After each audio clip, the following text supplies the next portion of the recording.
Okay.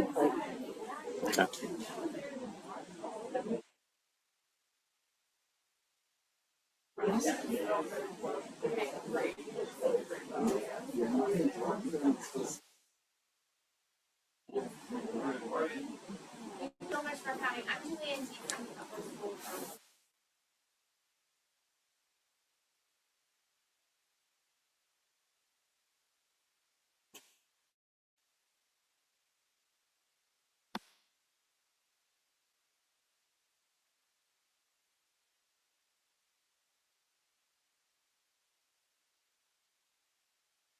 Introduce Anne McDonald. A little bit about herself and then she's going to provide some information. So Anne is teaching a 10th grade class at 8:15. So our plan is she's going to talk for about 30 minutes, have a little Q&A, and then I have been sitting in on all of her upper school classes, and this is, I think, our fourth year or third year in a row doing prevention solutions. So I do feel like I can answer a lot of the questions. And if not, I will write it down, ask Anne, and then get back to you with the information about it. But Anne has been working with our 10th graders this year. She's having 2 classes with them. She's also worked with our 8th graders, and we had a small session with our juniors just to follow up from their experience last year. We did have that tornado drill in the middle of our junior program. So I'm going to follow up with them again just to make sure. But this is such an important topic, and we're really passionate about keeping our kids as healthy as we possibly can. And as we know, substance use has a significant impact on our community and society here in the U.S. And so we feel this is an essential part of helping our kids grow into healthy adults. So I'm going to let Anne start. I am going to pass around a sample of a safety plan sheet that we've been working on with our 10th graders. They've been really amazing with it and so creative and thorough with what a safety plan looks like. I have been shocked and impressed by it. So I think it's a great resource and a great tool. And I wanted you all to have it to see, maybe you could use it at home with them. I know I have a 9th grader and a 7th grader. I am definitely going to use this with them. So, okay, thank you. Enjoy. Good morning, everyone. Thank you so much for being here. This is a wonderful turnout, especially this early. I'm super impressed. Not a morning person. I'm like, whoa, there are people who are. Awesome. Thank you for having me at your school. I've had a wonderful experience with your students thus far, and I'm looking forward to our final day together.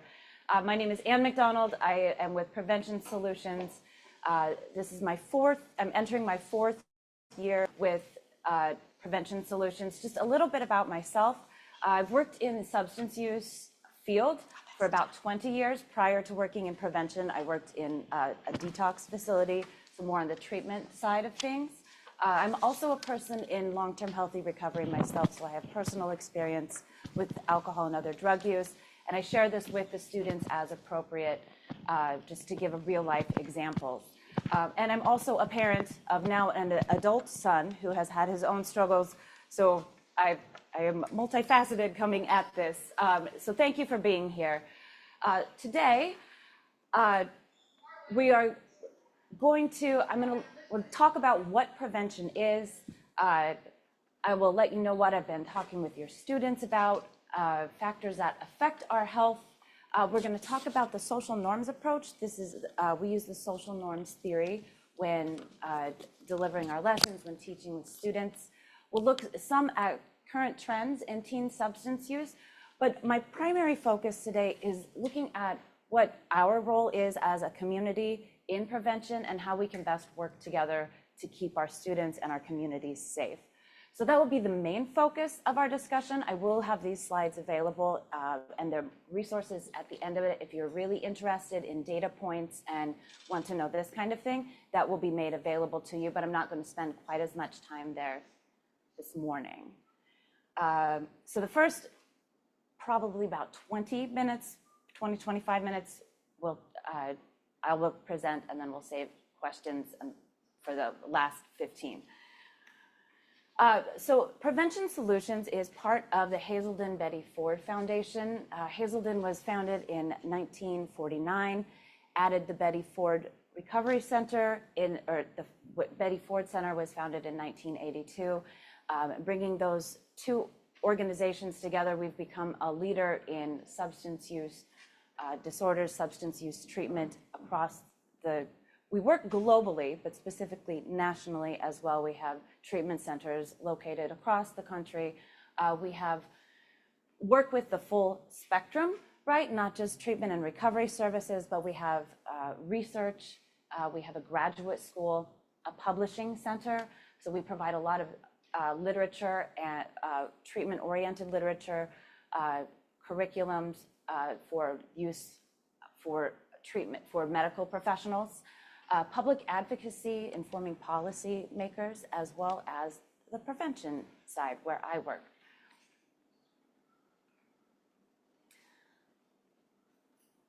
So we use a public health approach when teaching prevention, meaning we use research-informed and evidence-based practices, working to make whole communities healthier, right? Not just the individual, but looking at the community as a whole, knowing that each community is different, each community has their own needs.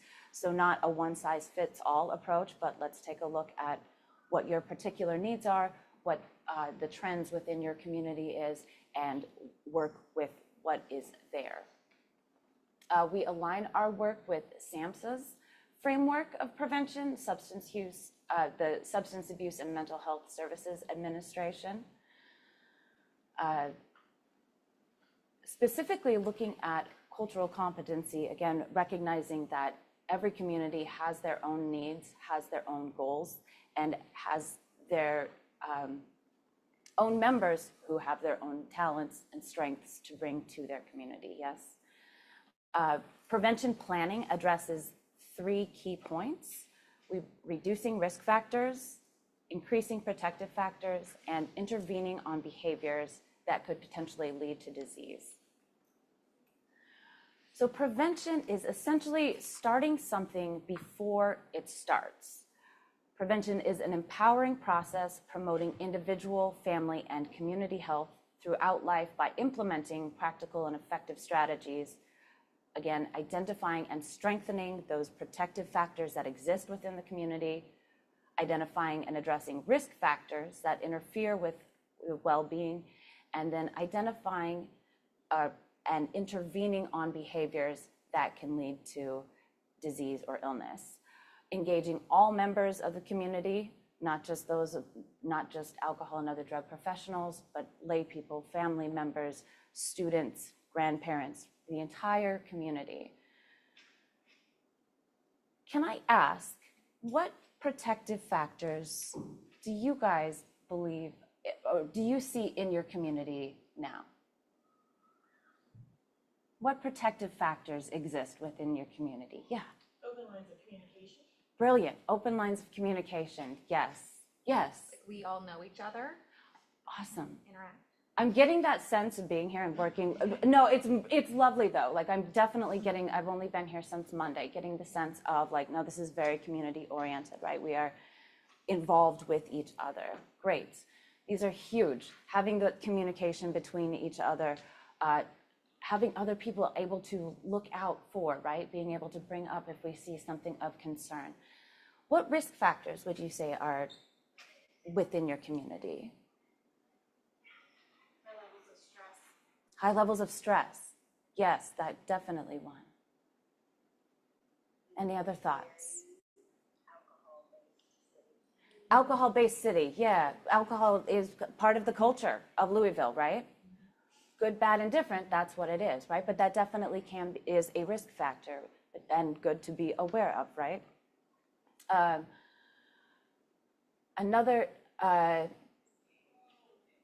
I've just lost my place. I get talking and then I'm like, oh, where's my bullet points? Sometimes the social acceptability of alcohol and other drug use, right? So as a community, we then get to like, yes, it is socially acceptable in some settings, right? But who is it socially acceptable for? When is it okay? That kind of thing. Let me move forward. Okay, so what I've been discussing with your students this week, what does it mean to be healthy, right? We're talking about the World Health Organization's definition of health. Oftentimes when I ask students, what does it mean to be healthy? They're like, well, exercise, eat well, right? These are great ideas or great ways to maintain our health. But we want to look at the whole person, right? So looking at the physical, mental, and social well-being of our students. So emphasizing that with them, being healthy isn't just exercising, isn't just seeing our therapist, which is a wonderful thing, but it's our relationships with each other, right? How healthy those relationships are, and the environment around us. These all contribute to our health. So kind of expanding their idea of what health is. Then looking at factors that affect our health, specifically as relating to alcohol and other drug use. With the 10th graders, we're looking at higher risk drinking and their perception of risk when it comes to alcohol and other drug use, how they perceive risk. Safety planning, which you guys got a safety planning worksheet, that's wonderful. And then also specifically with the 8th grade students, working on refusal skills, practicing, giving them tangible like lists of, if I'm in this situation, what do I do, right? Oftentimes a new situation, we're caught off guard. I know for myself, I freeze, I don't know what to do, right? Having that imagining that scenario, playing it through, and what are we going to do when we're there, right? How does it make us feel and how do we act? So this is what we've been working on. So this week, a little wobbly. So factors that impact a person's health, specifically as related to alcohol and other drug use. Age of first use is the #1 factor that will determine whether or not a person develops a substance use disorder. We know that the earlier a person introduces alcohol or other drugs to their bodies, the more likely they are to experience harm, the more likely they are to develop a substance use disorder. This has to do with brain development.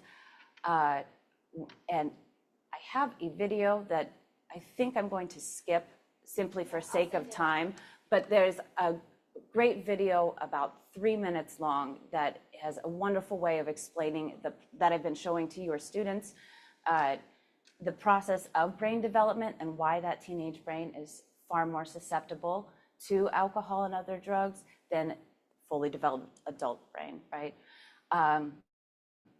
We know that the family history is also a risk factor, right? Risk or protective factor, what our bodies are made of, our genetics, the environment in which we live.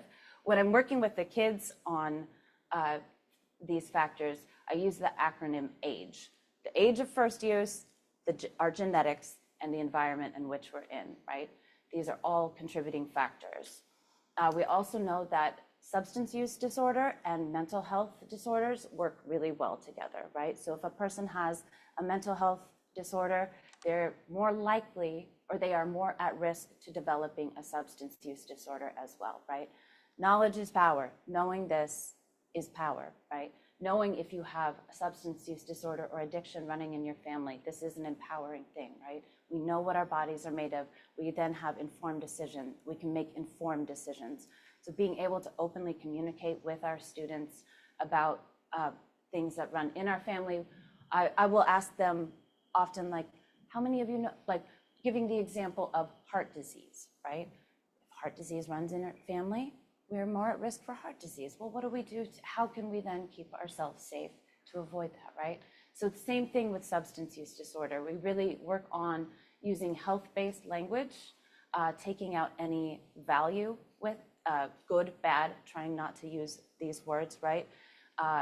To decrease value or to decrease stigma and make the conversations easier. Yeah, substance use disorder is indeed an illness, and we look at it through the medical lens and are then able to have neutral conversations about it.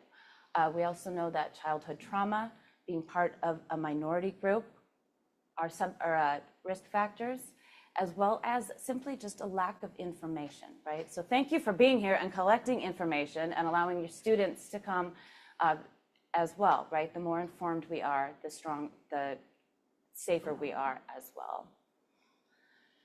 So when working with your students, we're using the social norms approach. Social norms approach basically states that how we perceive our world around us informs our beliefs, and our beliefs then inform our actions, right?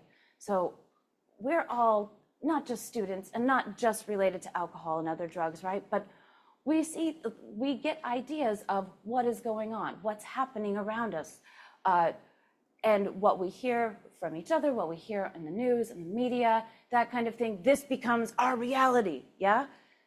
And it is reality, but it is not all of reality, right? It is not all of reality. Oftentimes I'll ask students, how many of you know someone within your age group who has used alcohol? And a handful of students will raise their hands. And I'll say, how many of you then know somebody within your age group who has not used alcohol? And 99% of the time, everybody raises their hands, right? Kind of demonstrating that it might seem like this is a very popular thing. It might seem like everybody is doing this, but y'all just demonstrated, being students, right? It's not the case. We have paying attention to that. So things to keep your ears out for, right? If kids are talking and we hear these absolute words like always, never, everybody, right? Small example, my mom is a huge Dateline fan, right? Huge Dateline fan. We watch it all the time. Her idea of crime in Boise, Idaho, where I live, is far higher than what it really is, right? But this is her reality, so I got to bring her back to check, right? So it's not just alcohol and other drug use, but we do use this theory when speaking about alcohol and other drug use because it is so very relevant. Okay, so looking at current trends in substance use. So this is data from Monitoring the Future, which is a national survey that's been conducted for the past 30 plus years. So there is a lot of back data with it as well, lots of comparative data. So the alcohol point here is the question is, have you had one drink of alcohol, meaning one complete serving, not just like a sip of wine at church or something like that, but one complete serving of alcohol. Nationally, 15% of 8th graders have reported one drink, 31% of 10th graders, 46% of 12th graders. So we see this number increasing as the grade level increases. But it is still super helpful to point out, look at that, 46% of 12th graders report having at least one drink, right? That is not even half, right? Oftentimes kids are, 12th graders are partiers, they drink a lot, right? National numbers, not even half have had one drink of alcohol. This is impressive, yeah? So being able to counter such things like that, right? We can grab data points if we want to, if our kids are into that. We do know that any amount of alcohol, though, or other drug use is harmful for the developing brain, yeah? Higher risk drinking, we consider, or binge drinking, which is, if we get technical, 4 servings of alcohol for women, 5 servings of alcohol for men in one sitting, one occurrence, right? That's what we consider binge drinking. And that definitely does lead to more serious health problems. Numbers do vary state by state and community by community. And I have as I said earlier, I have the data information. If you want to have those specific data points, I will send the links to Julianne and you can check out those as well.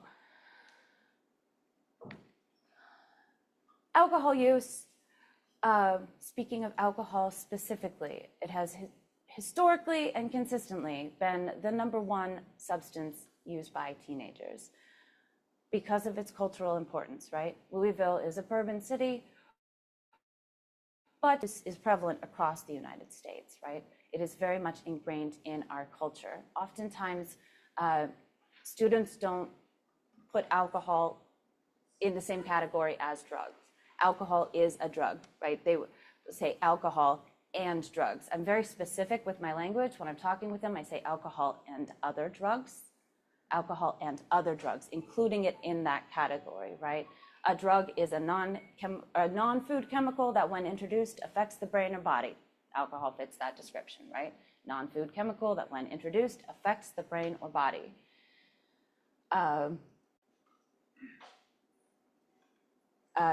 We know that it impacts teens' brain development.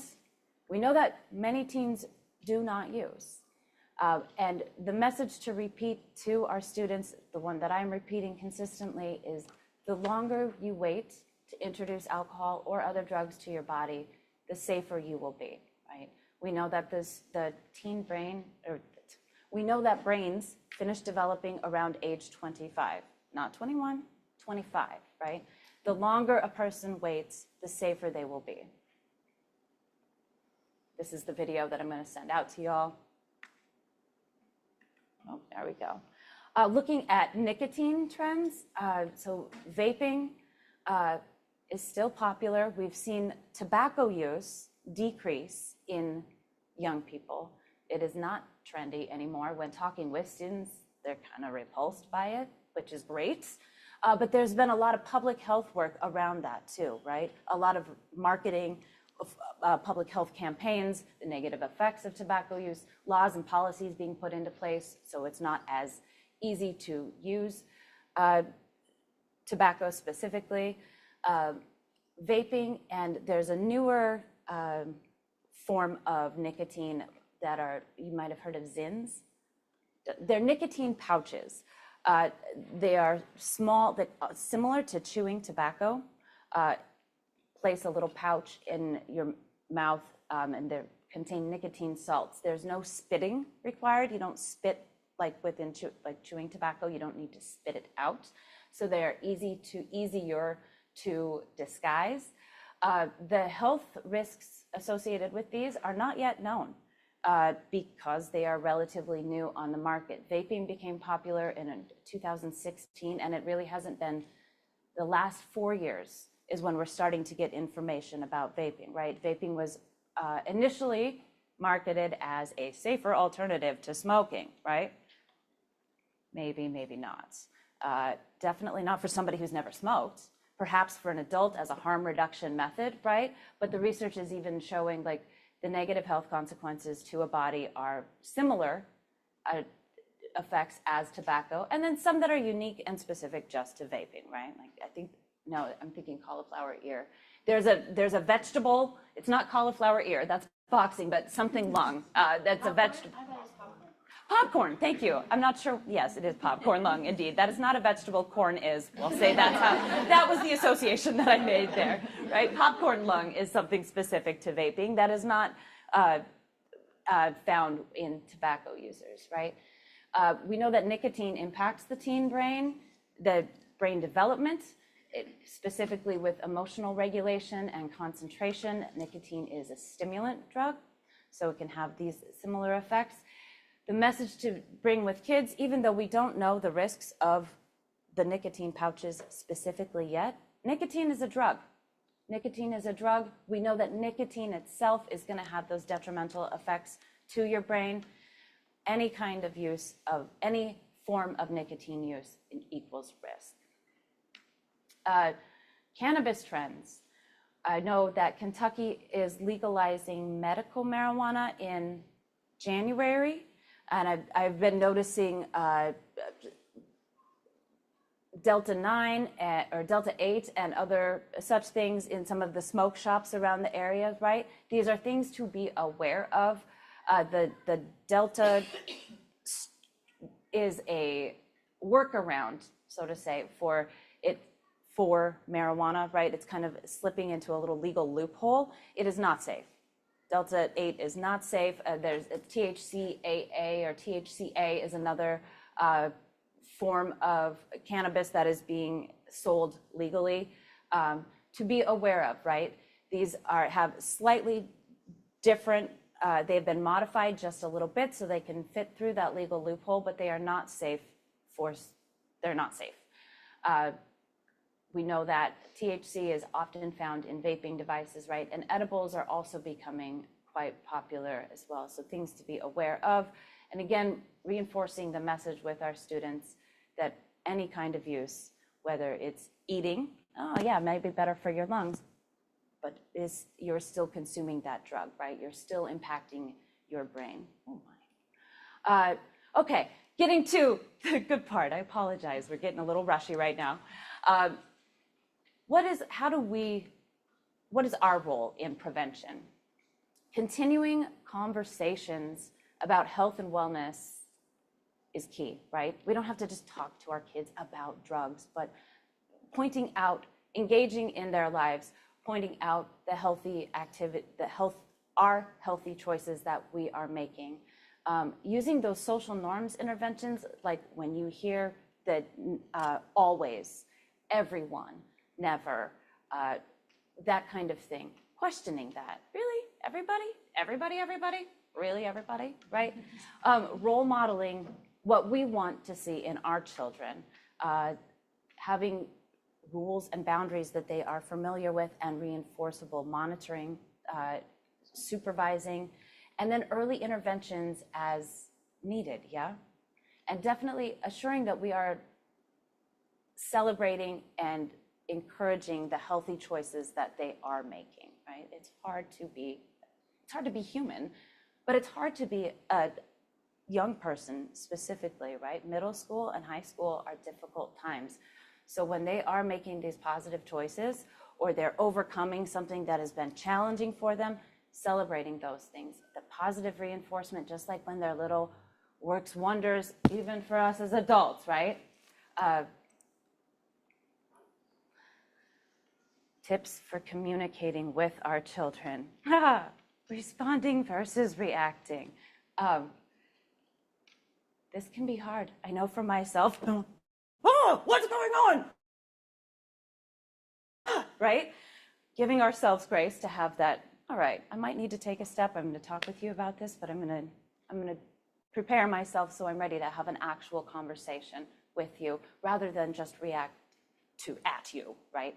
And making it clear that we are hearing what they're saying, repeating. They've just shared something with us. Repeat back what we've heard. Did I hear you correctly? It sounds like I'm hearing you say this or this, right? Letting them know that, yeah, mom and dad hear me. Great, okay. They're hearing what I'm saying. They understand. Eliciting information from them, their beliefs, what they think is going on, using open-ended questions. What does that mean to you? How did you get that information? And then explaining why we have rules for them, why we care about them, right? These rules aren't just because I'm an evil dictator mom. It's because I really love you and care about you and I don't want you to die. I really want you to be a healthy, successful human being and I love you, right? This is why these rules are in place that I have. Communication and in conversation. Listen to them, validate their emotions, checking in often, expressing that, yeah, I do understand you, or maybe I don't. Can you re-explain that? I want to understand you, right? Sharing our thoughts about alcohol and other drugs, sharing our thoughts about what it is they are sharing with us as appropriate, expressing our own expectations and practicing refusal skills with them. Oftentimes conversations like this, I know for myself and my son, were best done in the car. We have a limited amount of time together and we're trapped, right? He's not getting out. And we also know we're going to be at school in about 5 minutes, so this conversation isn't going to last forever, but can easily come up if we're driving by a smoke shop. Hey, what do you know about Delta 8? Or what do you know about vaping, right? If you see them out the window, just seeing what's in our environment and bringing that into the conversation and eliciting information from them. Warning signs. Times for early interventions, right? If we see any changes in attitude or personality, if their friend groups start to change, if we see them hanging out with people that are different than their normal crew, right? If they're losing interest in their hobbies, their other activities, if physical appearances start to change, right? Either weight loss, weight gain, maybe they've been super particular with their hygiene and that starts to slide. Or maybe suddenly now they are very aware of their hygiene, right? Different changes in their appearance, their energy level, and their overall performance in their life and what they're doing, right? If things are out of the ordinary, hey, these are times to ask questions, get involved, engage the other community members around you. Have you noticed this in my child? I've noticed something in your child. I just wanted to check in. Have you seen this? Is everything okay? Right? Knowing where to get help. Considering treatment options if this becomes necessary, right? Oftentimes our counselors at school, not oftentimes, but the counselors at school, I was going to say oftentimes if a student is in therapy or in counseling outside of school as well, that is a great resource. Being able to have these conversations with our teens, with our students, and setting a plan in place with them, right? Okay, let's work on this together. How are we going to get through this as a family together? And what steps are we going to take? I'm going to be here to support you the whole time. Setting those limits, monitoring their behavior, and providing them support, and empowering them with resources as well. If you're having a hard time, go see Miss Dietz. You know Miss Dietz, right? Maybe you don't like Miss Dietz. Maybe you want to go see another teacher, right? But our kids have people. They have community, which is super obvious right here, right? Reminding them of that. Reminding them of who their people are, who their community is, and what resources are available to them. And this is whether or not we are doing an intervention, right? Whether or not a problem comes up. These are preventative measures that y'all are taking now and can continue to reinforce. Oh gosh, okay. Role modeling, appropriate adult use of alcohol, right? Adults use alcohol. Many adults use alcohol, and we can do this while having children who we expect not to use alcohol, right? But this is us being very clear with our students, both in our words and in our behavior, yeah? Having our own healthy habits and identifying those with our students, right? When I'm stressed out, this is what I do. I come home stressed out from work and say, honey, I'm gonna go take a break for a minute. I had a really hard day. I'm gonna go lay down and I'm gonna come back and I'll see you at dinner, whatever that is, right? Knowing that we as adults also need this recalibration and showing them how to recalibrate themselves as well, so to say. Ways to support healthy choices at home. Support developing emotional regulation skills. Big deal. Providing structure, limits, rules, monitoring. Opportunities to resolve conflict. This is huge, right? Giving our kids these opportunities to work through conflicts that they are having and come out the other side. Supporting relationships with family members, with our community, with our school, involvement in school, religious, community activities, sports, that kind of thing, and clear expectations for behavior and values, right? What are our family values? What are your child's values? Okay, these are the expectations we have to uphold these things, right? And integrating these into just our normal conversations, into our normal family life. This was a super speed through. I apologize for that. Here's a list of further resources. I will indeed make this, give these slides to Julianne, and you guys may have them and look at them further in depth and make sure that I include all the links with the statistics and the other national surveys that we pull data from. We got about 5 minutes for questions right now with me. What questions and comments do you all have? Yes.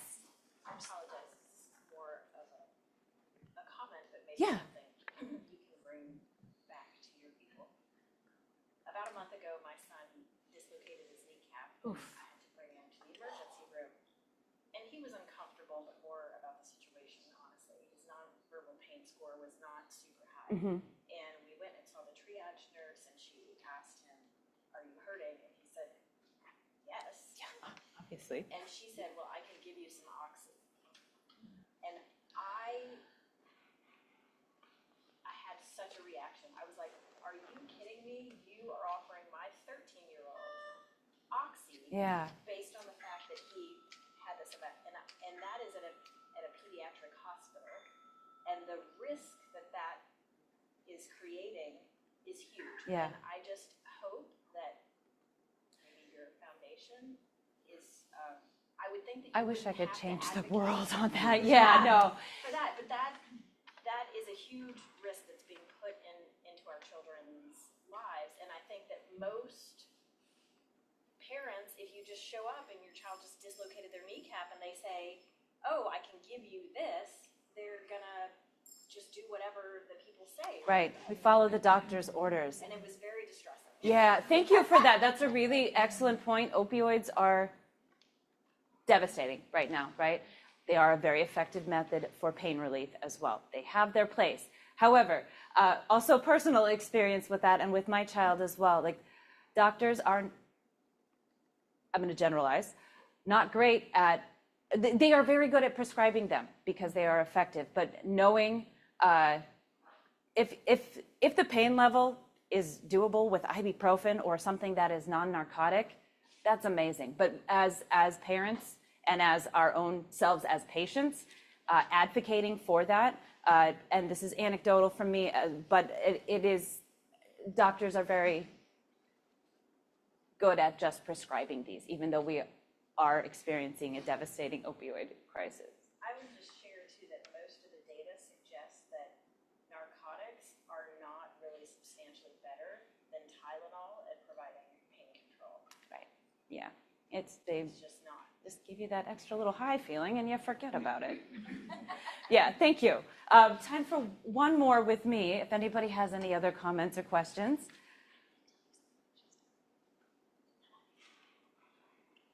Yes. It's just as you're working with the various age groups, like have you, I know it's hard because this is your first year and I know like Caitlin, Yes. Had Yeah. been here for Yeah, 3 yeah. years, so she kind of could see certain like trends, but I don't know if like you're seeing something in our community that's maybe different than what you see elsewhere. In other communities? I think simply like the alcohol in Louisville is a big thing, right? And I have been, like I taught in New Orleans last year. And so it similar city, right? Alcohol use is very prevalent within their community. So I wouldn't say that you are different from other communities where alcohol is very much ingrained into the culture, but the students are indeed very familiar with drunk people, with intoxication, right? That's a difference, but also not. It isn't unique to your school by any means. Yeah. Okay, thank you guys. I apologize. I'm going to split real quickly. Thank you for being here very much. It was actually really interesting having this the week after Bourbon and Beyond because we have talked a lot about that experience and like what it was like seeing so much intoxication and how that influenced their experience and observations about also their perception on what adults do with drinking, right? That is very skewed in my experience. Or like how often adults are drinking in their lives, their perception is it's several times a week, right? And that's not everybody. Some people, yeah, but that's not everybody. So it's just helpful for them to, they were great about doing we used Bourbon and Beyond for their safety plan a little bit. And a lot of them could give really good examples of what they would do for a safety plan. They brainstormed together, so that was really amazing. So this is Anne's first year, but this is my 4th year sitting through the prevention solution. So a couple things that I have gathered from it, and obviously if you have to go, please leave, and then I'll stay for any questions, is that the perception that students have about alcohol is already formed before they get to upper school, and other drugs as well. And it does change, but they're already coming to us in the upper school with perception and exposure, not from other kids, but just from society, about alcohol. So it's important to start those conversations as soon as they start noticing people drinking or people smoking or vaping, whatever they see, the commercials online. It's so important to start those conversations early. I think with the high school kids, especially because, so in 9th grade we do a media and alcohol class for them with someone that comes in for 2 classes and talks about how media markets alcohol and partying life to teens and how that kind of skews their perception of what high school and adulthood is, which is so incredibly important, right? And then we also do another program with 9th graders that is kind of the basics of substance use prevention. So they don't do prevention solutions, but they have 2 other people that come in and work with them in Wellness Foundations. And then the seniors also have a program as well. So what I'll say is have fun social activities for them that do not include substances, right? Create things with their friends, do things with their friends.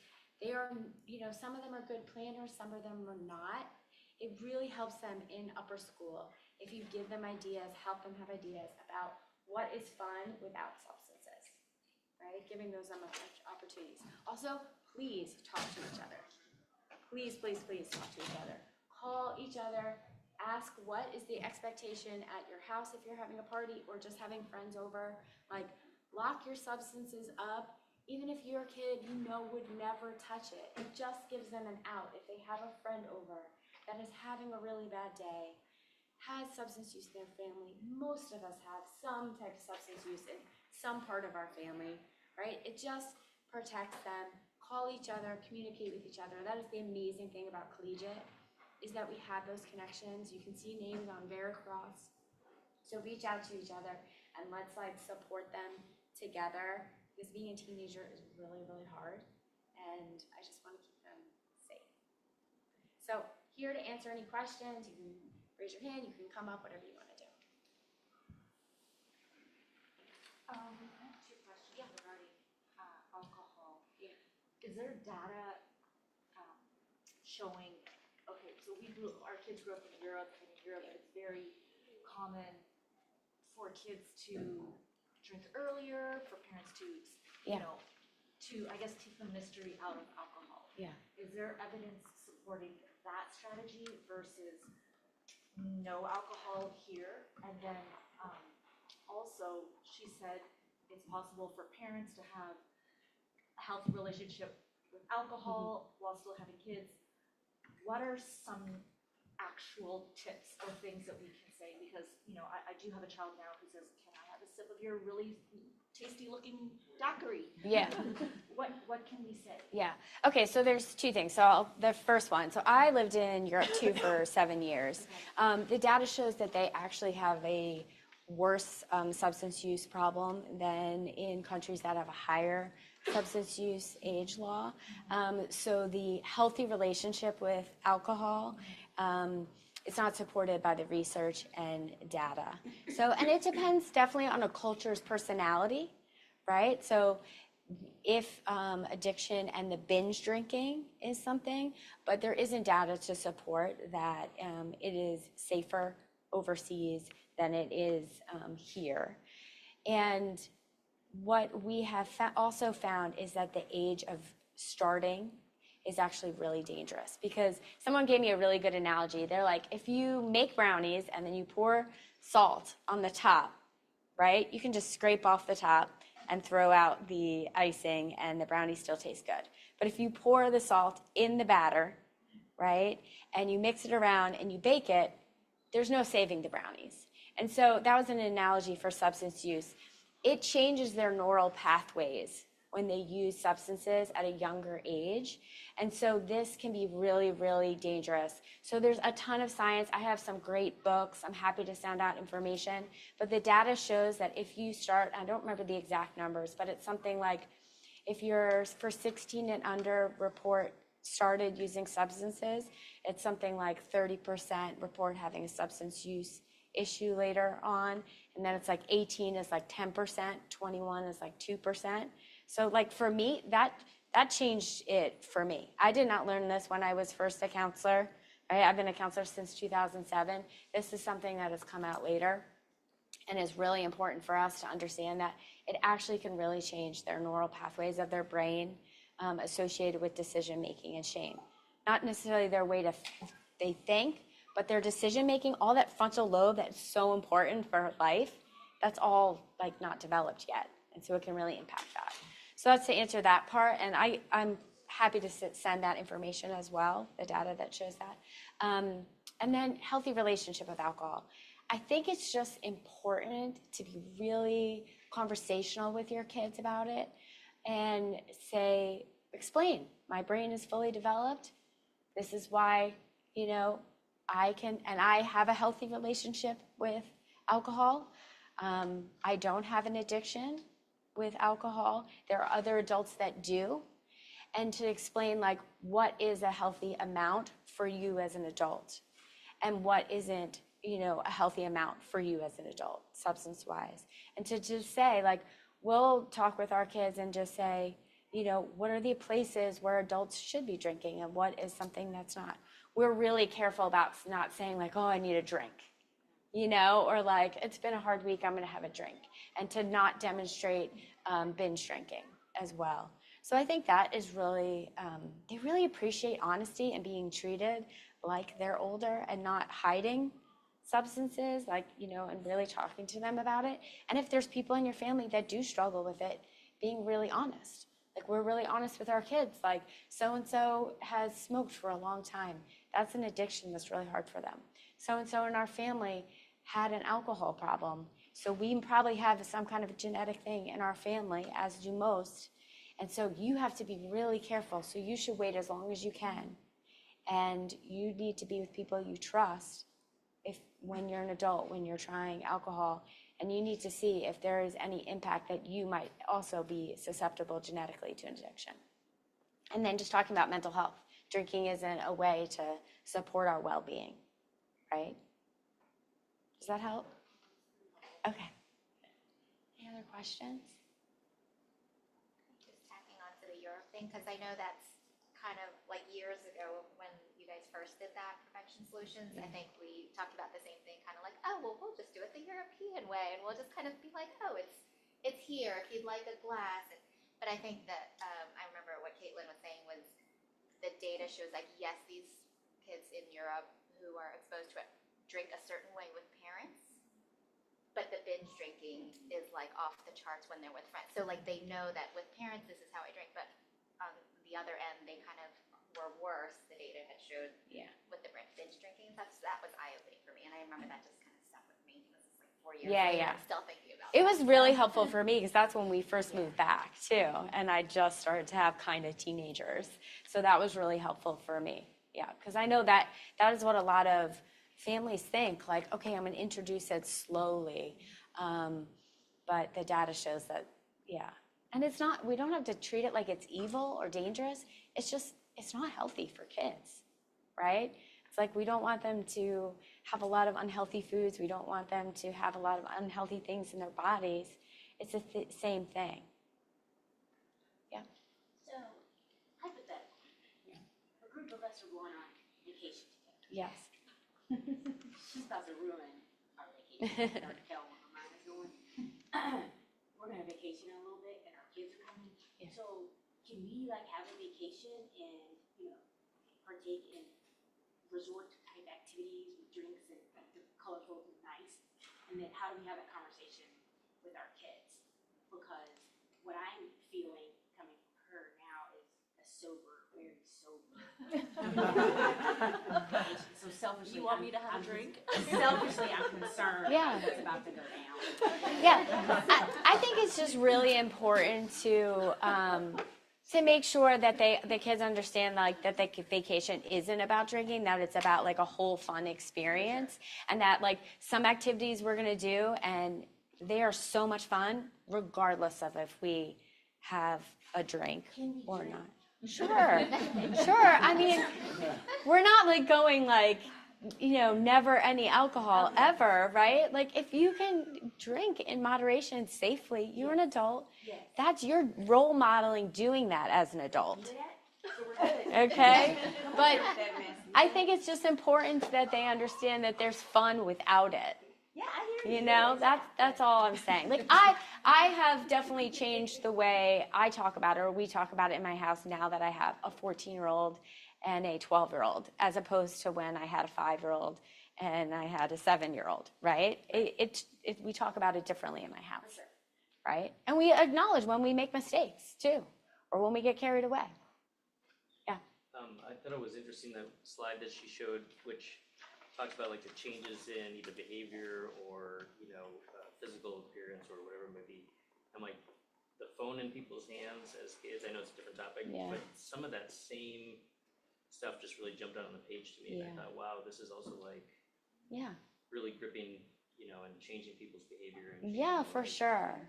Things can, I mean, we're dealing with kids that there's nothing they can do about their impulsivity.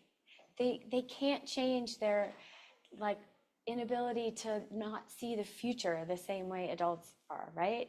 Like they all will say, my brain's not fully developed. They all know this by now. Like they know, like we can't change that. The only thing we can do is talk to them and try to change their environment as much as possible, right? Impulsivity, decision making, emotions, like it is so hard.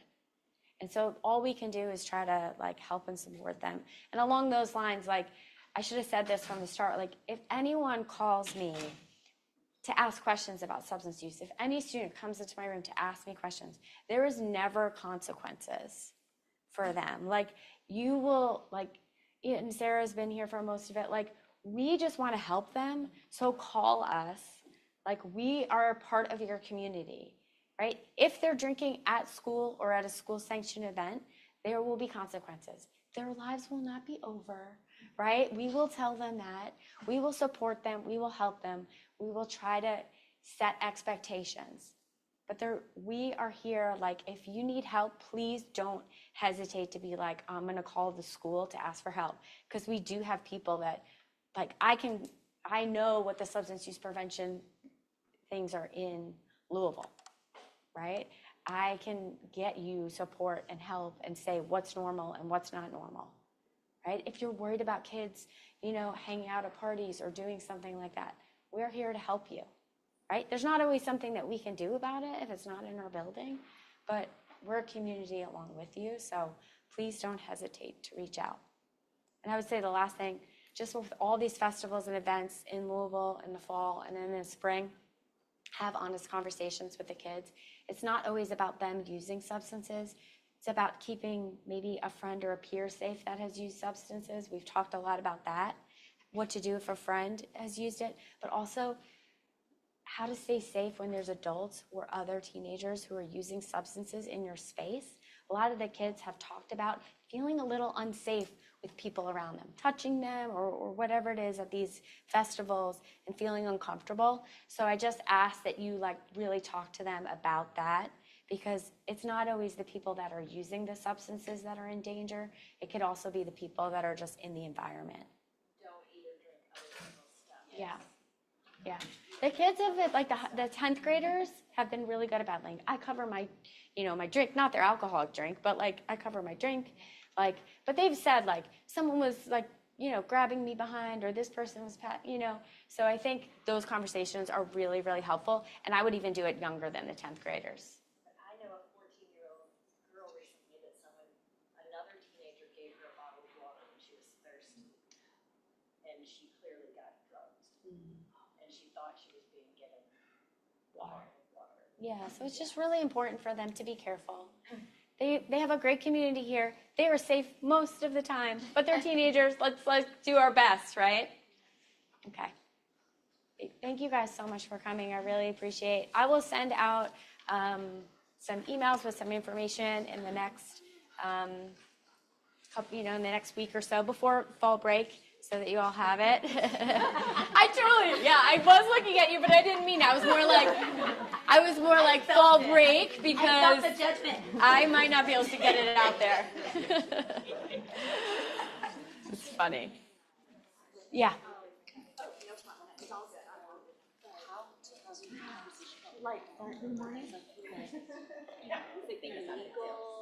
Yeah, it is